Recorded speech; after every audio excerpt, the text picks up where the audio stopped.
we're talking about one of the great symbols of Paris and all of Western civilization. It is still standing this morning after a fire that nearly destroyed it. Flames brought down the spire and much of the roof at Notre Dame Cathedral yesterday. And think about this, it's the start of Holy Week. This morning, the fire is out, and prayers and offers of help are coming in from all around the world. The cathedral's main altar is covered in debris right now, but much of the historic interior appears to be okay, and that's great news. April 15th, 2019, 6:18 p.m. An alarm sounds. Fire detected. A guard runs to check, but he's new. 3 days into the job, he opens a door. The sacristy attic. Empty. No fire. He reports back. All clear. But 28 minutes pass. Someone realizes, wrong room. They open the real attic door. Flames burst out. The wooden beams are 800 years old. Bone dry. They ignite like matches. The lead roof starts melting, dripping molten metal. Toxic smoke spreads across Paris. 7:50 p.m. The spire collapses. 300 feet of history crashes down. Inside, the stone ceiling cracks, but holds. If it falls, the whole cathedral goes. 400 firefighters rush in, and they climb 300 steps to reach the flames. The heat pushes them back. The northern tower is burning now. 8 massive bells hang inside. Each weighs tons. If the beams holding them fail, the bells drop. The tower collapses. Then the next tower. Then everything. The fire chief makes a call. Save the towers, forget the attic. By 9:45 p.m., they control the flames. They work all night. The crown of thorns, the relic from Jesus' crucifixion, gets rescued. A chaplain forms a human chain with firefighters. They carry it to safety. The treasury? Saved. The 3 rose windows? They survive. But the spire? Gone. The medieval roof? Destroyed. The upper walls? Damaged. Notre Dame, 850 years old, survivor of wars and revolutions, almost died. They saved it. Barely. Paris mourns. The whole world mourns. President Macron makes a promise. Rebuild in 5 years. Experts say it'll take 40. And that's when something unexpected happens. Archaeologists get permission to dig. Fast forward to February 2022, 3 years after the fire. The debris is cleared, the structure is stable, now comes reconstruction. Macron's deadline, December 2024. Paris hosts the Olympics that year. Notre Dame must reopen. The plan? Install massive scaffolding to rebuild the spire. But French law says, before you build, you survey. Check for artifacts, make sure nothing gets destroyed. INRAP, France's Archaeology Institute, gets the call. They have 5 weeks to check one small area, the transept crossing, where the north-south hallway meets the east-west hallway, the heart of Notre Dame. Lead archaeologist Christophe Besnier expects maybe some old tiles, broken pottery, standard stuff. They start digging. They remove the burned floor tiles, a thin layer of rubble, then 6 inches down, a lead coffin appears, shaped like a human body. Lead coffins are expensive. They keep bodies preserved for centuries. In medieval France, only the rich got buried in lead. This person died important, and they're buried at the transept crossing, the most sacred spot in the whole cathedral, reserved for high-ranking church officials only. Who's inside? Besnier keeps digging. Right next to the coffin. Sculptures appear, limestone, life-sized, heads and torsos lined up neatly, but the detail, incredible. Closed eyelids, delicate noses, perfect ears, blood dripping from wounds, all carved in stone, the finest Gothic sculpture anyone's seen. And the colors? Red, blue, gold. These sculptures still have their paint, 700 fragments out of 1,000 total, with 13th century paint still intact. Most people think medieval cathedrals were gray stone. Wrong. They were explosions of color, everything painted. But over 800 years, paint fades, gets scrubbed off. These fragments? Buried underground for 300 years, protected, preserved. Colors still brilliant. Some fragments show blue paint on the pupils of Christ's eyes, gold leaf on architectural details. Red blood so vivid, it looks fresh.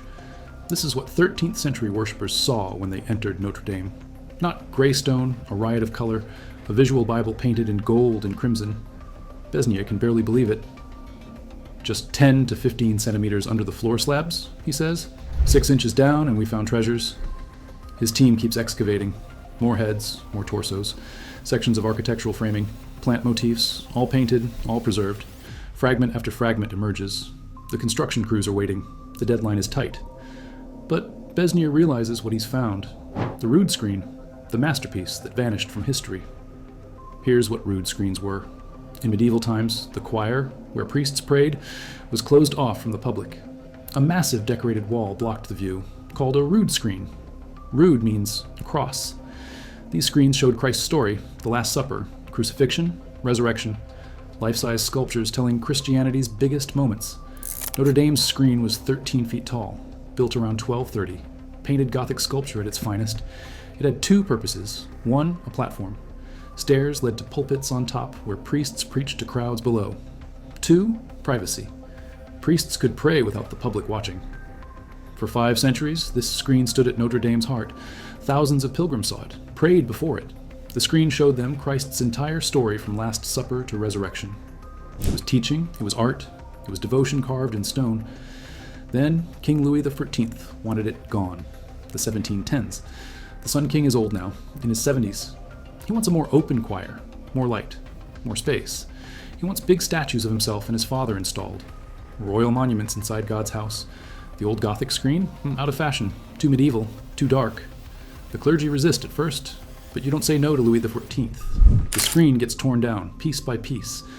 Workers dismantle 500 years of masterwork. Hammers and chisels break the sculptures apart. But here's the thing. These sculptures showed Christ's passion. They're sacred.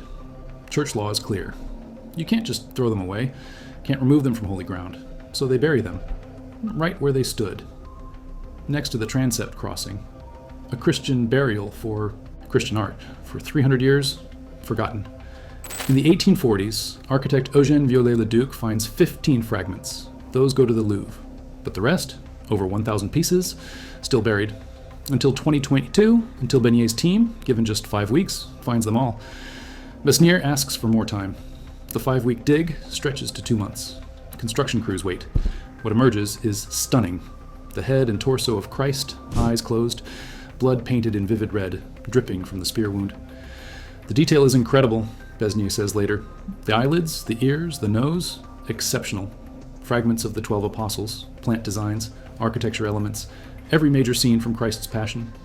30 of these sculptures are now at the Musée de Cluny in Paris. The exhibition, Making Stones Speak. Art critic Didier Reichner calls them some of the most exceptional sculptures from any period in the world. Think about that. The world's finest Gothic sculpture, buried under Notre Dame's floor for 300 years. If the fire hadn't happened, if archaeologists hadn't gotten access, still underground, lost forever. When we find a 13th century sculpture, we're happy, Besnier says. But when we find 1,000, unbelievable. Didier Reichner is blunt. It would be unforgivable to leave such treasures in the floor. The excavations must continue. Because Besnier thinks more fragments are buried beneath the choir, sections they didn't have time to excavate. But the French government says no. Ministry of Culture says no. Macron says no. Deadline is December 2024. Notre Dame must reopen. So right now, hundreds of priceless medieval sculptures might still be buried under Notre Dame's choir, waiting. Back to those lead coffins. Remember, Besnier's team found 2. The first one has writing on it. A bronze plaque, Antoine de la Porte, canon of Notre Dame Cathedral. Died Christmas Eve, 1710, age 83. De la Porte was rich, a patron of the arts. He commissioned works now in the Louvre. His teeth? Extraordinarily good for someone from the 1700s. The coffin degraded over 300 years. Oxygen got in. Only bones, hair, beard, and some fabric remain. But that second coffin? Complete mystery. November 2022. The coffins get transported to Toulouse University Hospital. A specialized forensic team assembles. Scientists suit up in protective gear. Lead is toxic. Breathing it can cause brain damage. They use sterilized instruments, medical scanners, x-rays, CT technology. The examination begins. They open the second coffin carefully. Inside, a skeleton. Male, aged 25 to 40, probably late 30s based on bone fusion and tooth wear. Then they notice something unusual. His pelvis. The bone structure is deformed. Not disease, not injury. Changes that come from one specific activity performed for years. Horseback riding. Intense riding from childhood. The bone spurs. The hip socket reshaping. The lower spine compression. This man spent half his life on a horse. They nickname him Le Cavalier, the horseman. The team keeps examining. His teeth are terrible. Cavities, abscesses, advanced decay. Contrast that with de la Porte's extraordinarily good teeth. But there's more. The vertebrae show lesions. Pitting. Unusual bone growth. Bone tuberculosis. The skull shows similar damage. Inner ear infections. Meningeal scarring. chronic meningitis caused by the tuberculosis spreading. Both rare, both excruciatingly painful, both deadly in the 1500s. And here's the kicker. The top of his skull was sawed off cleanly. A post-mortem autopsy. The brain was removed for examination. Plant matter sits inside the coffin. Flowers, leaves, aromatic herbs. He was embalmed with care, preserved for burial. In the 1500s, only aristocrats got that treatment. Autopsies were expensive, embalming was expensive, lead coffins were expensive. This man was highborn, so who's this aristocratic horseman with tuberculosis and meningitis buried with full honors at Notre Dame's holiest spot? Professor Eric Krubezi starts comparing the evidence to historical records, looking for any aristocrat from the 1500s who matches this profile. Accomplished horseman, tuberculosis, meningitis, died late 30s, buried at Notre Dame. Then, he finds a match. Joachim du Bellay. Born in western France, 1522. Noble family. His uncle, Jean du Bellay, was Bishop of Paris, Dean of the College of Cardinals in Rome. Young Joachim grew up in Paris, raised by his uncle. That explains the tooth analysis. Isotopes show he grew up in Paris, not his birthplace. Du Bellay became one of France's greatest poets, co-founder of La Pléiade, 7 poets dedicated to making French literature rival ancient Greece and Rome. The group included Pierre de Ronsard and Jean-Antoine de Baif, giants of French Renaissance literature. In 1549, Du Bellay published a manifesto that changed everything: defense of the French language. Before this, educated Europeans wrote in Latin. French was seen as crude, unsophisticated, fit for peasants, not poetry. Du Bellay said, "Wrong. French can be beautiful, expressive, worthy of the greatest literature." He proved it. He popularized the sonnet in French, especially love sonnets. His poetry mixed personal emotion with classical themes: homesickness, longing, the pain of exile. When he traveled to Rome with his uncle, he wrote The Regrets, a collection describing his misery far from France, missing Paris, missing home, feeling lost in a foreign land despite being surrounded by ancient glory. French schoolchildren still memorize his poems today. 400 years later, his words still resonate, and that horseback riding, documented. Du Bellay once rode from Paris to Rome, over 1,000 miles, on horseback, while suffering from tuberculosis. No easy feat when you have tuberculosis, Professor Krubezi notes. He almost died. Du Bellay's poetry describes his suffering. In The Complaint of the Desperate, he writes about this storm that blurs my mind, likely the chronic meningitis showing up in his bones. He died in Paris, 1560, age 37, years of poor health, intermittent deafness from the meningitis. Historical records say he was buried at Notre Dame. His uncle was high-ranking church. The family wanted him in Saint-Crepin Chapel, near his uncle. But in 1758, excavations find his uncle's remains, but not Joachim's. For 460 years, one of France's greatest poets was lost. He matches all the criteria, Krubezi says at the 2024 press conference. Accomplished horseman, tuberculosis and meningitis in his poems, family connected to the royal court and pope. 2 theories explain why he's at the transept crossing instead of the chapel. Theory 1, temporary burial that became permanent. Theory 2, after his complete works published in 1569, his fame skyrocketed. The cathedral moved him to a more prominent spot. Either way, the fire led to his rediscovery. Some scholars remain skeptical. The tooth isotopes suggest Paris, not his birthplace, but INRAP President Dominique Garcia thinks it's solid. What more can we have? Garcia asks. Find his toothbrush for DNA? His age and disease alone are remarkably convincing.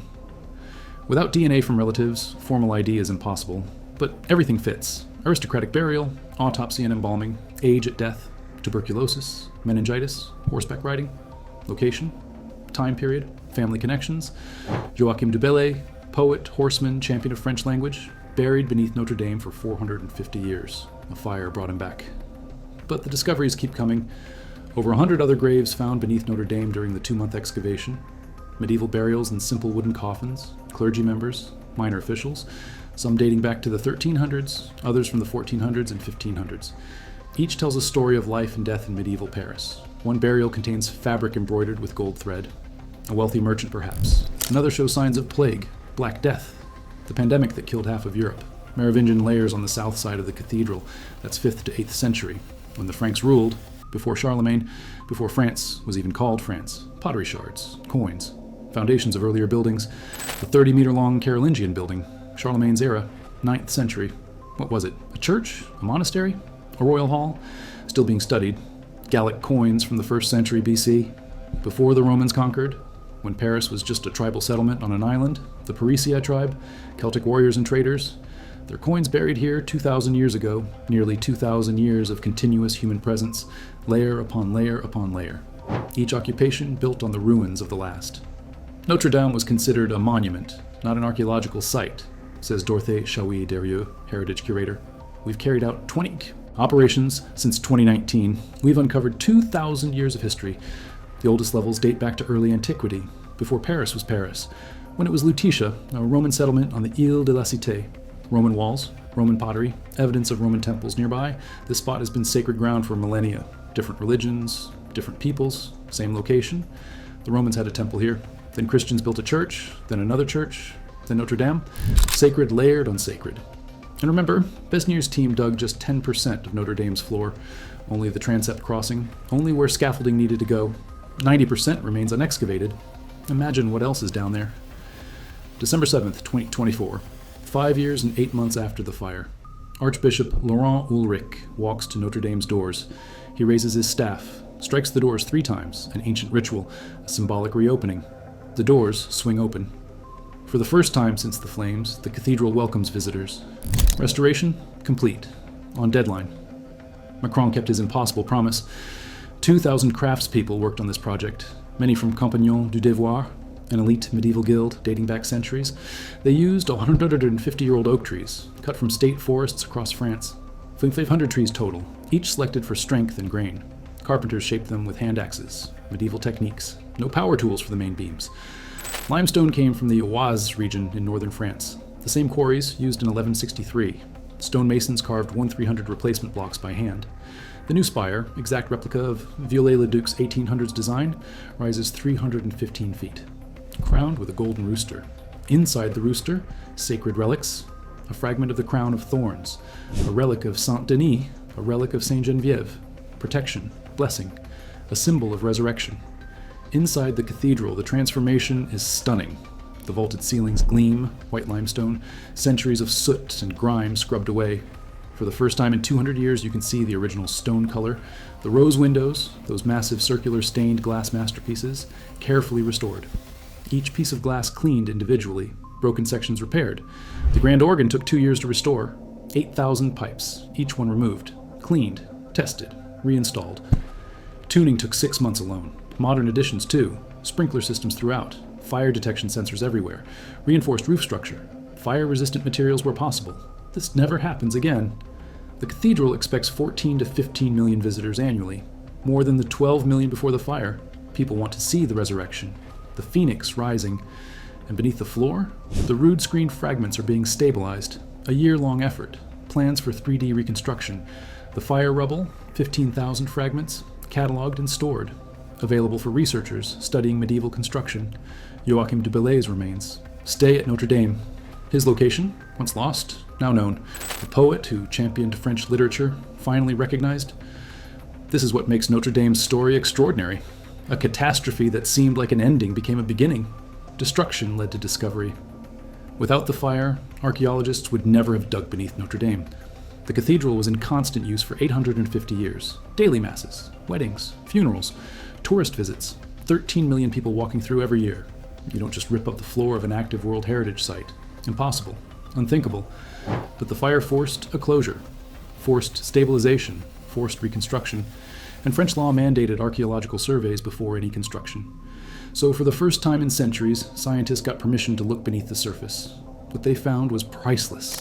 The rood screen, a Gothic masterpiece deliberately destroyed in the 1700s, buried with its colors intact, rediscovered by accident.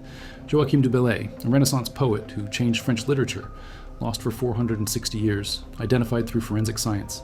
Antoine de la Porte, an 18th century art patron, buried with honors. His story recovered.